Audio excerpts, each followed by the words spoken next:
আনন্দবাজার আমি অ্যাটেন্ড করেছি 5 বছর, বিকজ আমার গ্র্যাজুয়েশন শুরু হয়েছে 2014। কারণ বিশ্বভারতীতে আমার পড়াশুনো, কারণ আমি ছোটো থেকে বিশ্বভারতীতে পড়িনি, আমার বিশ্বভারতীতে পড়াশুনো শুরু হয়েছে 2014-এ গ্র্যাজুয়েশন থেকে। 2014 মানে 15, 16, 17, 18, 19, 5 বছর, মানে গ্র্যাজুয়েশনে 3 বছর আর মাস্টার্সে 2 বছর। তো টেকনিক্যালি আমি আনন্দবাজার দেখেছি এই 5 বছরই। হ্যাঁ, এবং এই 5 বছরই আমি ফার্স্ট ইয়ারে হয়তো অতটা মানে বিপুলভাবে যোগদান করতে পারিনি। হ্যাঁ, আমি এনজয় করেছি, মানে ডিপার্টমেন্টাল যে কাজগুলো সেগুলোতে আমি খুব একটা জড়িত থাকতে পারিনি। বাট হ্যাঁ, তারপরে সেকেন্ড ইয়ার থেকে সেকেন্ড ইয়ার, থার্ড ইয়ার গ্র্যাজুয়েশনের, আর মাস্টার্সের ফার্স্ট ইয়ার, সেকেন্ড ইয়ার, এই 4 বছর আমি খুব চুটিয়ে আনন্দবাজারে মানে পার্টিসিপেট করেছি বলা যায়। এবার আনন্দবাজারের হিস্ট্রি নিয়ে যদি কথা বলতে হয়, রবীন্দ্রনাথের মানে রবীন্দ্রনাথ ঠাকুর পাশ্চাত্য, মানে নট অনলি পাশ্চাত্য, বিভিন্ন মানে বাঙালি সংস্কৃতি, বাঙালি শিল্প সাহিত্য ছাড়া বিভিন্ন জায়গা থেকে এনে তার একটা বাঙালিকরণের একটা প্রচেষ্টা তিনি নিরন্তর করে গেছেন। তো আনন্দবাজারটা না কাইন্ড অফ এরকমই জিনিস। যদি তুই ইউকে বা ক্যারিবিয়ান এলাকাগুলোতে দেখিস, ফেট বলে একটা ফেস্টিভ্যাল হয়। এবার এই ফেট ফেস্টিভ্যালটা মূলত হয় কেন, সেটা হচ্ছে ফান্ড রেজিংয়ের জন্য, কিন্তু একটা ফেস্টিভ মুডে, সেটা রিলিজিয়াস ফিস্টও হতে পারে বা নানা কারণে, সেটা ধর্মীয় কারণে হোক বা সেটা এমনি পাবলিক গ্যাদারিং হোক কোনো একটা পার্টিকুলার ঘটনা উপলক্ষে। তো সেই পুরো একটা মেলাটা অর্গানাইজ করা হয় জাস্ট টু মানে রেজ আ ফান্ড, একটা কোনো কিছু কোনো একটা কাজের জন্য ফান্ড রেজ করার জন্য এটা করা হয়। এই ফেস্টিভ্যালটা আছে, প্রচলিত আছে, ফেট বলে।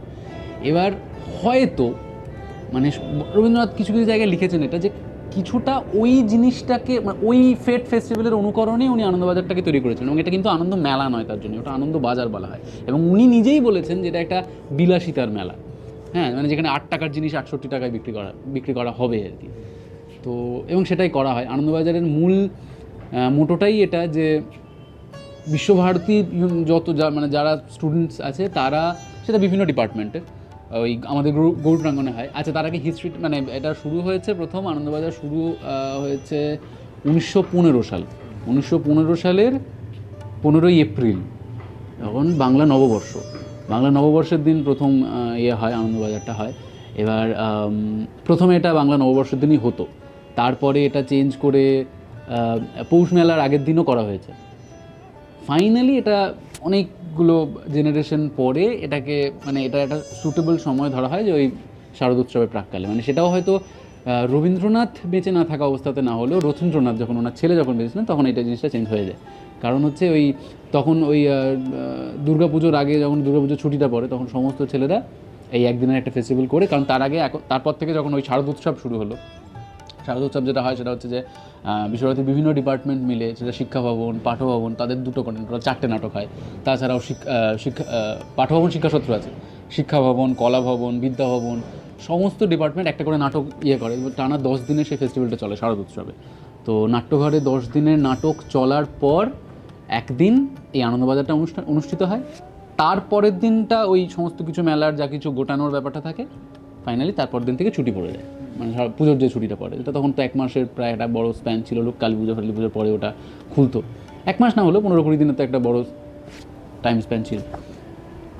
হ্যাঁ, তো ফাইনালি এটা ডিসাইড হয় যে আনন্দবাজারটা হবে মহালয়ার দিন, মানে মহালয়া যেদিন আমরা ওই বিরূপাক্ষের বিয়েটা শুনি, সেই দিন রাতের বেলাতে আনন্দবাজারটা অনুষ্ঠিত হবে। এটা তারপর থেকে বহুদিন ধরে চলে যাচ্ছে। আর আনন্দবাজারের মূল জিনিসটাই হচ্ছে যে বিশ্বভারতীর সমস্ত স্টুডেন্টরা মিলেই সেই স্টলটা দেবে, তাদের নিজেদের সমস্ত শ্রম দিয়েই। মানে মানে সেই দোকানে কি জিনিসপত্র বিক্রি হবে বা সেই দোকানটাকে কিভাবে সাজানো হবে, সেটা সম্পূর্ণই স্টুডেন্টরাই তৈরি করবে, নিজেদের মতো করে অর্গানাইজ করা হলো। এবং সেখানে অনেক সময় অনেকে খাবার দাবার বিক্রি করে, অনেক সময় অনেকে হাতের আঁকা জিনিসপত্র তৈরি করে, যেমন পাঠভবন শিক্ষাসত্র বলা যাক, বা কলা ভবনের ডিজাইনিং ডিপার্টমেন্টের, মানে কলা ভবনের সবাই, বা সঙ্গীত ভবনের জিনিস, ওরা অনেকেই শিক্ষা ভবনও করে। But most of the Times লোকজন খাবারের দোকান দেওয়াটাকে ইজি অপশনস বলে মনে করে। বাট কেউ কেউ মানে যারা ওই নিজেদের হাতে আঁকা ছবি, মানে অনেক সময় এরকমও করতে দেখেছি আমি, আগেও হয়েছে, আমার নিজের অভিজ্ঞতাতেও দেখেছি যে কোনো কোনো জায়গায় হয়তো আমি গিয়ে দাঁড়ালাম, কোনো একটা মানে কলা ভবনের স্টুডেন্ট, সে আমাকে দেখে স্কেচ করলো। সেটা হয়তো মানে কখনো কখনো ভালো হয়, কখনো কখনো খুব মানে মন্দও হয়েছে, হয়নি তা না।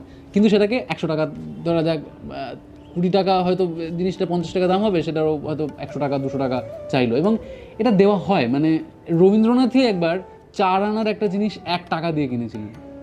তো মানে তখন তো 1 টাকা মানে 16 আনা, মানে প্রায় 4 গুণ দাম দিয়ে কিনেছিলেন। তো এটা রবীন্দ্রনাথই প্রচলন করেছিলেন যে এটা ছাত্রদেরই জিনিসপত্র বিক্রি হবে, সেই জিনিসটাই বেশি দামে বিক্রি হবে, এবং তার যে লভ্যাংশটা হবে সেটা কিন্তু সৎ কাজে নির্বাহ করা হবে, এবং সেটা আজও হয়। কারণ বিশ্বভারতীর যে ফান্ডের ইয়েটা আছে, সেই ফান্ড থেকেই দুস্থ ছাত্রছাত্রীদের বিভিন্ন মানে ওদের তহবিলেই এটা ব্যয় হয়। সেটা তাদের শিক্ষার খরচ বলো বা মানে আরও যাবতীয় যা কিছু খরচা আছে বিশ্বভারতীর ফান্ড থেকে, সেই ফান্ডেই জিনিসটা খরচ হয়। কেউ কারোর লভ্যাংশ মানে এই মেলা থেকে কোনো স্টলেরই কোনো লভ্যাংশ কেউ রাখে না। সেটা কিন্তু খুব মানে কী বলবো, সংযতভাবেই খুব দৃঢ়ভাবেই সেটাকে মানা হয়ে আসছে। একবার একটা মজার গল্প আমিও শুনেছিলাম, মানে এটার মানে প্রমথনাথ বিশির একটা লেখাতেও পড়া হয়েছে বা এটার উল্লেখ আছে। সেটা হচ্ছে 1929 সাল, মানে এরকম মজা করতো বা এখনও করে, আমিও করেছি কোথাও না কোথাও গিয়ে। আমি ওই দেবদারু গাছের ফল, তারপরে ওই রক্তচন্দনের ফল, এইসব মিলিয়ে একটা পিঁপড়ে বানানো হয়েছিল, সেটাকে এসব হাতের কাজ বানিয়েছিলাম। সেটা হয়তো টেকনিক্যালি দাম কত, আমার তো ফল টল এদিক থেকে নিয়ে আমার কিছুই কস্টিং করেনি, কিন্তু সেটাকে আমি 50 টাকা দিয়ে বিক্রি করেছিলাম, এবং সেটা কেনাও হয়েছে। তো 1929 সালে একবার এটা একটা জিনিস ঘটেছিল। সেবারে আর কি তৎকালীন ছাত্ররা একটা প্রদর্শনী আয়োজন করেছিল, টিকিটের প্রদর্শনী আয়োজন করা হয়েছিল, যেখানে তারা রামের খড়ম আছে, সীতার চিরুনি আছে, ঠিক আছে, তারপরে চণ্ডীদাসের হস্তাক্ষর, এসব বলা যায় আর কি। এবার অবভিয়াসলি মানে কে কোন স্টলটা দেবে সেটা তো স্টলে না যাওয়ার আগে অবধি কেউ খুব এটা নিয়েও খুব একটা অদ্ভুত ইয়ে চলে যে কোন ডিপার্টমেন্ট কিসের স্টল দিচ্ছে সেটা সেই স্টলটা না অবধি সেটা ডিসক্লোজ করা হয় না। এটা আর কি আমাদের মধ্যে একটা বেশ থাকে, যেটা আমাদের শিক্ষাভবনের স্টল আমরা অন্য ডিপার্টমেন্ট, শিক্ষাভবনেরও যেমন আমার যেমন স্ট্যাটিস্টিক্স ডিপার্টমেন্ট ছিল, ম্যাথামেটিক্স ডিপার্টমেন্টে কী স্টল দিচ্ছে আমরা স্ট্যাটিস্টিক্স ডিপার্টমেন্টের লোকজন জানতাম না, বা স্যাট ডিপার্টমেন্টের লোকজন কী স্টল দিচ্ছে সেটা ম্যাথামেটিক্সের ডিপার্টমেন্টের লোকজন জানতাম না। তো এটা খুব একটা সিক্রেসি মেনটেন করা হয়। তো সেবারে যখন স্টলে ঢুকে গিয়ে দেখানো হচ্ছে রামের খড়ম হচ্ছে, তৎকালীন প্রফেসর রামানন্দ চট্টোপাধ্যায় তার একটা জুতো, এক পাটি জুতো নিয়ে রাখা আছে, রামের জুতো। এবার রামানন্দ চট্টোপাধ্যায়ের মেয়ের নাম হচ্ছে সীতা দেবী, তো ওনার একটা মানে ওই চুলাচানোর চিরুনি নিয়ে চলে আসা হয়েছিল, ওটা সীতার চিরুনি। তখন ওখানকার যে মানে হস্টেলে যে রান্না করতেন আর কি, তার নাম ছিল চণ্ডীদাস, তাকে দিয়ে হাতে কিছু একটা লিখে আনা হয়েছে, সেটা হচ্ছে চণ্ডীদাসের হস্তাক্ষর। তো এই যে মজাগুলো কিন্তু সেই শুরুর দিন থেকেই মোটামুটি এই আনন্দগুলো নেওয়া হয় আজও। যে 5 টাকার একটা চপ, সেটা হয়তো ঠিকঠাক মানে সাইজও হয়নি, তার একটা মানে অবয়বও ঠিক না, কিন্তু সেটাকেও 25 টাকা দিয়ে একজন প্রফেসরও এসে, সেটা বাইরের লোকজন মানে বাইরের যে অডিয়েন্স আসছে, বাইরের দর্শক আসছে, সেও সেটাকে সেই উপভোগ করেই সেটাকে কিনছে, প্রফেসররাও কেনে।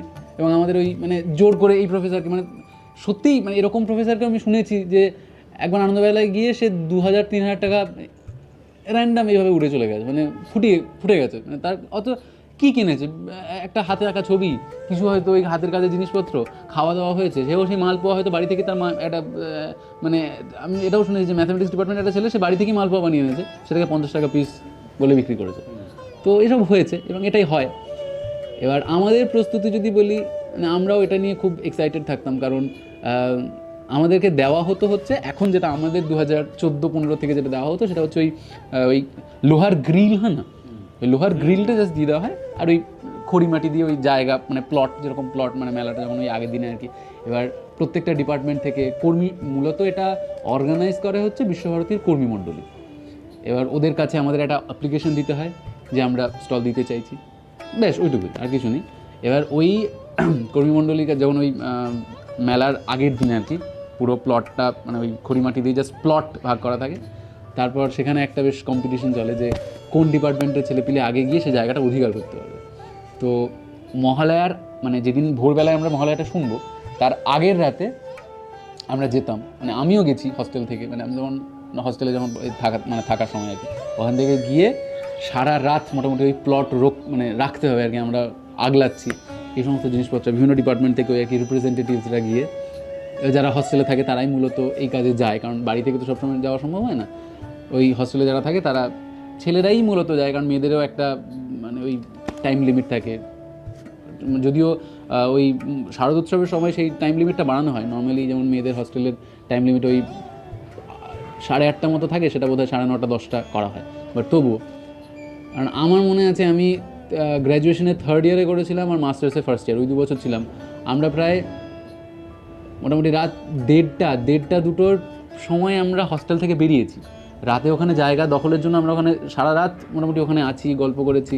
ভোর 4টের সময় ওই সিনারিওটা খুব সুন্দর একটা ইন্টারেস্টিং জিনিস হয় যে ভোর 4টের সময় সবাই যেখানে বাড়িতে বসে মহালয়া শোনে, আমাদের ওইখানে ওই জায়গা রাখতে রাখতে কেউ সারা রাতে ঘুমিয়েও গেছে, ওইখানে ওই ফাঁকা মাঠে তখনও সাজানোটাও হয়নি আর কি, মানে জাস্ট ওই প্লটটাই রেখেছি আমরা। তারপরের দিন সকালবেলা থেকে সবাই মানে ডিপার্টমেন্টে আরও লোকজন আসবে, ওই খুঁটিগুলো পোঁতা হয়, বাঁশ পোঁতা হয়, সেগুলো আমাদেরকেই করতে হয়, ছাত্রদেরকেই করতে হয়। তো ওই যে লোহার গ্রিলগুলো পেতে আমাদের একটা করে প্লট মানে ভাগ করে আমরা স্টলটা করা হয়। এবার আমার ওই 2 বছরের মেমোরি আমার কাছে খুব কী বলবো, খুব মেমোরেবল দুটো জিনিস হয়েছিল আর কি। ওই 2 বছর আমরা মহালয়া শুনেছিলাম ভোর 4টের সময় ওখানে বসে বসে, তো ওটা খুব সুন্দর একটা মেমোরি ছিল আমার জন্য। এবং ওটা মানে ওই দুটো দিন, বিশেষ করে তার পরের দিন, মানে ওই 3টে দিন বেশ অন্যরকম করে কাটে। কারণ শারদোৎসবের সময় যে নাটকগুলো হয়, সেটা ধরা যাক শিক্ষা ভবন যে নাটকটা প্রিপেয়ার করছে তার 1-2 মাস আগে থেকে আমরা রিহার্সাল করলাম, সেখানে সবাই হয়তো ইনভলভ নাও হতে পারলো, কারণ শিক্ষা ভবনের এতগুলো ডিপার্টমেন্ট মিলিয়ে কিন্তু এখানে যে প্রত্যেকটা ডিপার্টমেন্ট এক নিজস্ব স্টল দেয়। তো সেখানে আমি এই 5 বছরে দেখে এসেছি যে মানুষজন খুব স্পোর্টিংলি সেটাতে পার্টিসিপেটও করে, মানে ছেলেপিলে। তো মানে পার্ট অফ দ্য বিশ্বভারতী কালচারই বলা যায় আর কি। তো হ্যাঁ, এবার আমরা ওই স্টল ফল দিলাম। এবার কখনো তখন ওই হয় আর কি, যে ওই খেপে আর কি, যে 5 জন এখন সকাল থেকে ছিল তারা হয়তো বাড়ি চলে গেল, আরও ডিপার্টমেন্ট থেকে আরও ছেলেপিলে এলো, তারা ওই সারাদিন ধরে ডেকোরেশন করলো অ্যান্ড অল সমস্ত কিছু। এবার এটা চলে মোটামুটি ওই 9:30 10টার মধ্যে সবাই চলে আসে। তখন থেকে ওই সারাদিন ওটাকে ডেকোরেট করা, ওটাকে ওই প্লট ওয়াইজ সাজানো, খুঁটি পোঁতা, কী হবে তার একটা প্ল্যানিং চলতে থাকে তার প্রায় 15-20 দিন আগে থেকেই, যে আমাদের কারণ এটারও তো খরচা একটা আছে, মানে যেভাবেই ডেকোরেট করা হোক, যা খাবারই বানানো হোক, সেটা তো আমরাই বানাবো। কারণ আমরা যেমন গ্র্যাজুয়েশনের 3rd ইয়ারে আমাদের বয়েজ হস্টেলে আমরা সমস্ত খাবার বানিয়েছিলাম। তো ওখানে আমাদের দুটো ছিল, আমরা সকালবেলায় সমস্ত দেখে মানে ওই জায়গা দখল করে তারপরে আমরা হস্টেলে এসে আবার খাবার বানানোতেও হেল্প করেছিলাম। সেই রাতে মোটামুটি 2-3 দিন আমাদের ঘুমও হয়নি ঠিক করে। তো খাবার বানিয়ে আবার বিকেলে তার মধ্যে নিয়ে যাওয়া। তো এই যে ধরা যাক ওই 10টা থেকে মোটামুটি 2টো 2:30 3টে পর্যন্ত এটাই সাজানোর পর্বটা চলে।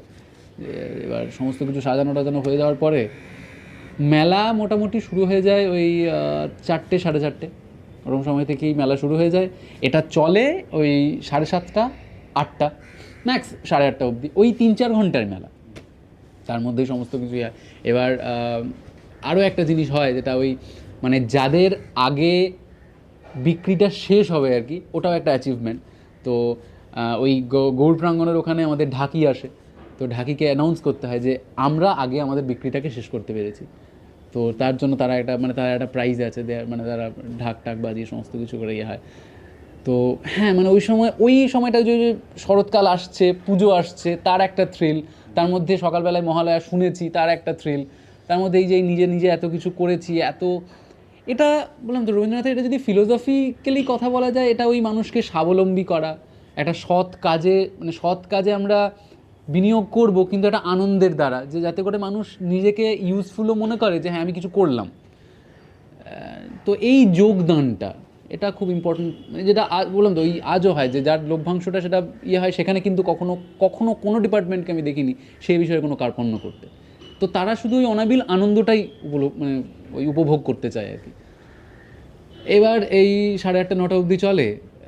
তো তারপরে এবার আরও একটা বেস্ট পার্ট, যেটা রবীন্দ্রনাথই চালু করে গেছিলেন, মানে তখনকার দিনে হয়তো এতটা নিয়ম মাফিক ছিল না, কারণ উনি তো এই নিয়মতান্ত্রিকতার বিরোধী ছিলেন বড্ড।